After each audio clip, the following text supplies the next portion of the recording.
vocês? E, gente, agora é hora de falar de yokai. É o seguinte, eles são bastante populares no mundo todo, graças aos animes e todas as coisas envolvidas aí na cultura japonesa. E tudo que o Japão exporta, a grande maioria dos animes, por exemplo, tem a presença ali de yokai, né? É meio que já uma marca registrada, aquelas ou maldições, ou demônios, ou anis, né? Não.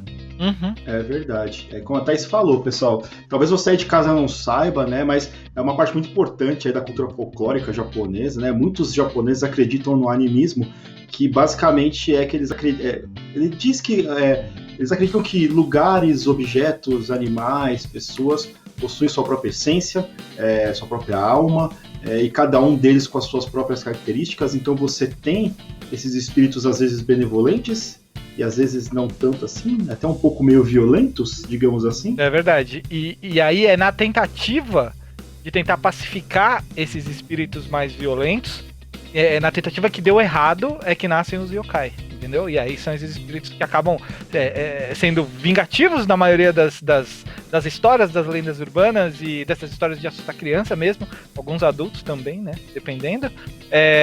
São muito replicados em romances, histórias de... Então, em geral, mangás, óbvio, e alguns de maneiras tanto quanto criativas aí. Você tem um Yokai Watch pra provar que dá pra fazer qualquer coisa com o bagulho, entendeu? Yokai Watch. Kimetsu. A gente tem uns demônios ali. Os onis. Yokai. Eu considero como yokai, assim, partindo de um princípio, de uma generalização do termo yokai como um fenômeno sobrenatural, entendeu? Não somos nenhum caça-fantasmas aqui, não, então tudo de boa, mas a partir desse princípio de assombração, de fenômeno paranormal, aí você tem o yokai, que é uma designação de um negócio que o humano, na época que criou, não sabia interpretar com outras palavras, isso aqui é um espírito maligno, sabe? E então eu acho que tudo isso meio que faz parte desse universo. Aí você tem os subgêneros, né? Você tem o Oni, você tem... A Ayakashi também, né? A gente tem Oni no Kimetsu, a gente tem maldições ali no Jujutsu. Exatamente. Nós temos yokais no Inuyasha. Exato. Jogos de videogame. Nioh, se alguém jogou Nioh, já sabe que tem um monte lá. E são todos referenciados da cultura mesmo, de lendas que já existem, né? Tipo, eu ia falar que... Eu acho que tem também a Yuki-onna, né? A Mulher da Neve lá. Ela também tem no Nioh, e ela é uma personagem que aparece em um monte de história. Inclusive numa que a gente vai falar aqui daqui a pouco. Ah, sim, então, só deixando claro, porque a gente tem os óbvios, né? Então, Inuyasha, a gente tem umas lendas urbanas ali em Holic, a gente tem Dororo com diversos monstros e demônios e tudo. Mas a gente vai falar de uns um pouquinho mais retrô, né, não, Jeff? Quase um TBT. Quase. A gente tem o Yu Yu Hakusho também. Yu Yu Hakusho, putz, cara, é verdade. Até parece, né, que alguém não ia lembrar de Yu Yu Hakusho. Deve estar todo mundo falando. Se o Twitter tivesse online, é porque ele não tá, ele caiu. Gente, deixa eu ver se o Twitter voltou. Mas se ele tivesse online, ia estar todo mundo falando de Yu Yu Hakusho, entendeu?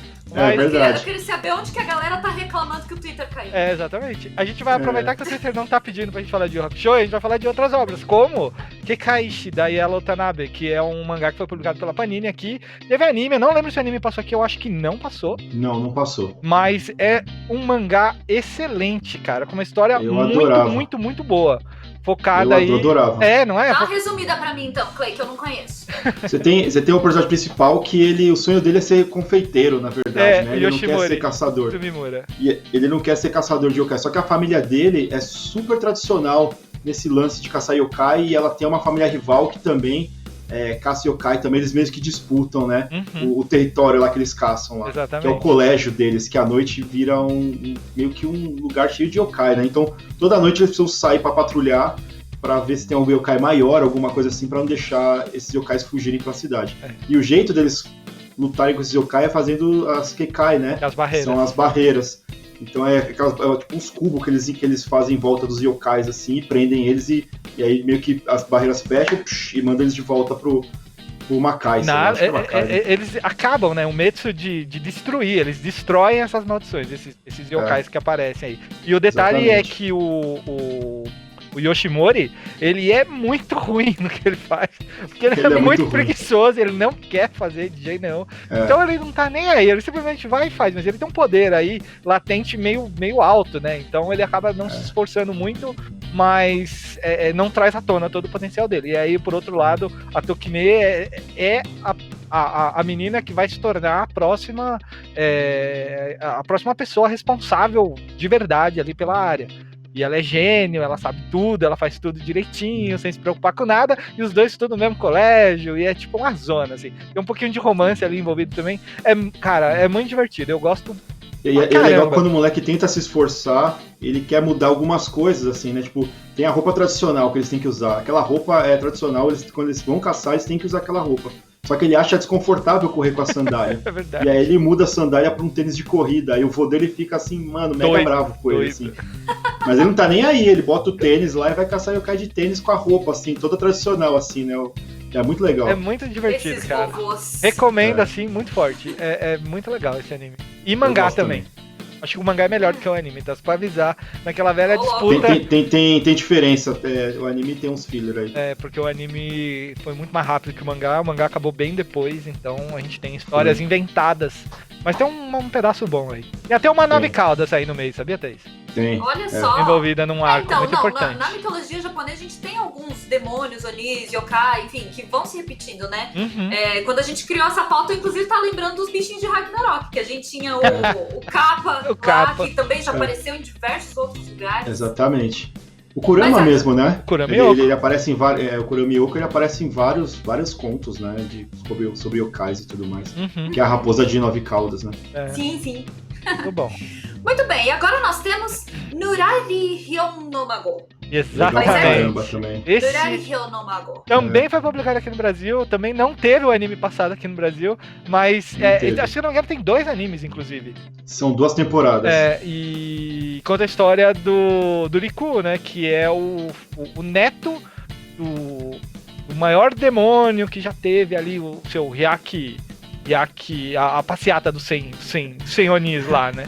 É quase um anime de delinquente com demônios, na moral. É verdade, porque eles carregam bandeiras também. Eles carregam as bandeiras, eles têm as gangues deles lá e, mano, os territórios que eles têm que ficar defendendo. Basicamente isso. É o mais shonenzão que tem aqui nessas indicações que a gente trouxe hoje, né? É super shonen, super shonen. Porque o moleque, ele sabe, né, que ele é descendente de demônio. Ele convive com assombração desde que ele nasceu, né? Ele é um quarto de assombração. Ele é um quarto, o pai dele desapareceu, tem uma história envolvendo o pai dele aí depois também, que vai ser explicada. E ele vive com o avô, que o avô é o demônio mesmo, né? Que ele é 100% demônio. Só que tá velhinho e ele tá pra se aposentar e ele é até então ele ainda é o comandante supremo do clã e tudo mais e tal. E ele manda o Riku nessa quest pra ele tentar se tornar um yokai real ou ser um humano pra sempre. Ele ainda vai ter que escolher isso, mas nesse caminho de ele virar um yokai e ganhar o respeito de todo mundo que atua em volta do clã Nura, ele vai ter que visitar os manda-chuvas aí de todas as regiões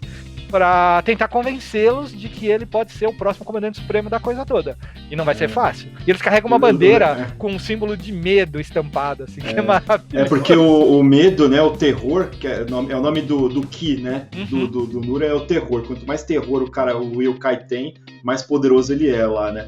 E o Riku, na verdade, por ser um quarto de yokai, ele só se transforma à noite, é tipo o médico e o monstro. Nossa, e aí são 2 personalidades distintas, né, quando ele tá com o Riku, ele é todo franzino, medroso, pequenininho, legal, mas quando ele vira o demônio, aí ele fica todo, né, nossa, eu mando em todo mundo, é isso aí. Todo bababã. Tem 2 personalidades bem distintas, assim, que depois elas vão se mesclando mais pra frente no anime. Principalmente na segunda temporada, que ele fica basicamente a segunda temporada toda transformado. Porque ele acaba conseguindo controlar isso daí depois. Então, que é o arco mesmo que começa a ser bem shonen, que ele começa a visitar essa galera. E ele anda do lado da menina que eu falei, da Yuki Onna. Yuki Onna é uma das asseclas lá que trabalha com ele desde que ele nasceu. E tá com o avô também, serviu o pai, cara, é super fiel a ele. Tem todos os Onis e yokais, tipo, que você pode imaginar de lenda. Você tem o Kyonas, tem o Kappa, tem o cara lá que fica sem a cabeça. Tem um dos inimigos de arco é o Yoko, né? É a raposa de 9 caudas. Que é um dos inimigos mais importantes, né? É uma menina também, eu acho, se eu não me engano. É uma menina, é uma raposa, né? É muito legal, cara. E ele tem um jogo, assim, só pra terminar, ele tem um jogo de PlayStation 3 que ele parece Smash Bros, feito pela Arc System, que é maravilhoso. É muito legal, muito legal. Muito bem, e pra fechar aqui, temos, acho que talvez o mais conhecido, Gegege no Kitaro. Com certeza, né? Esse foi o que entrou, deu lugar pro Dragon Ball, como é que era a história, Clay? Foi, quando o Dragon Ball Super terminou, o Gegege no Kitaro entrou no lugar dele no mesmo horário. Quando terminou. E Gegege no Kitaro é super famoso, né? Tem uma porrada de animação, filme, live action. Eu tava brincando que a cada 3, 5 anos sai um novo, né? Tipo, e esse último que saiu é maravilhoso, assim, maravilhoso. Porque originalmente ele é um mangá clássico japonês dos anos 60. Isso, exatamente. Inclusive na cidade do autor, quando o Gegege é tão famoso e ficou tão popular no Japão, que na cidade do autor eles fizeram umas estátuas, né, do Gegege lá na cidade dele, lá, cara.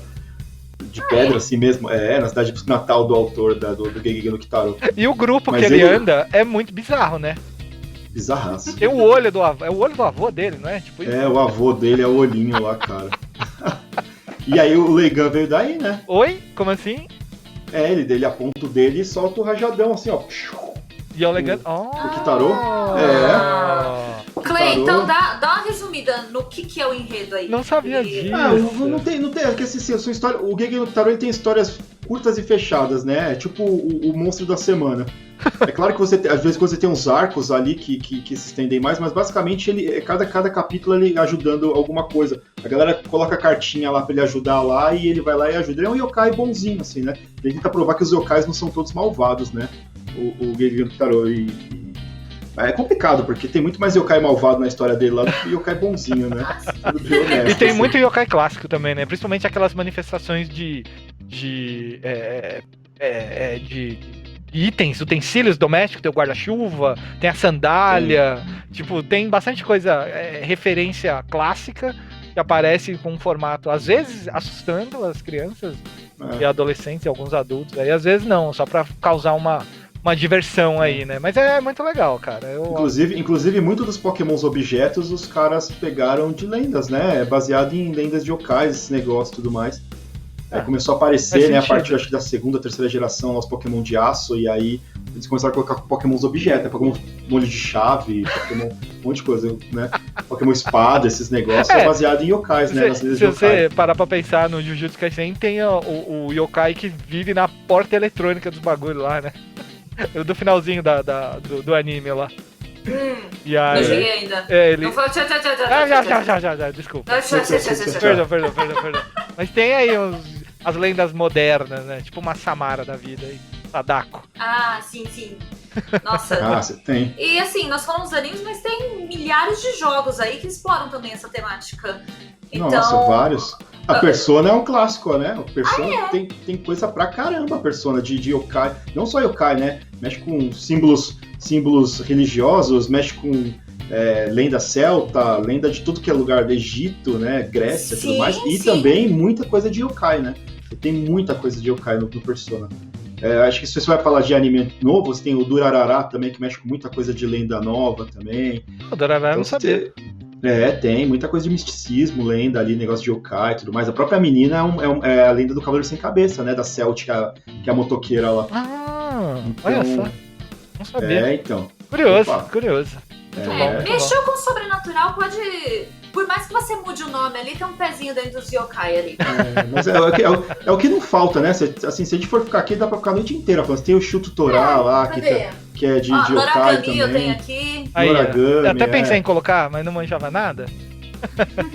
Mas assim, galera de casa aí, fiquem agora com My Hero Academia e daqui a pouco a gente volta com mais geek pra vocês.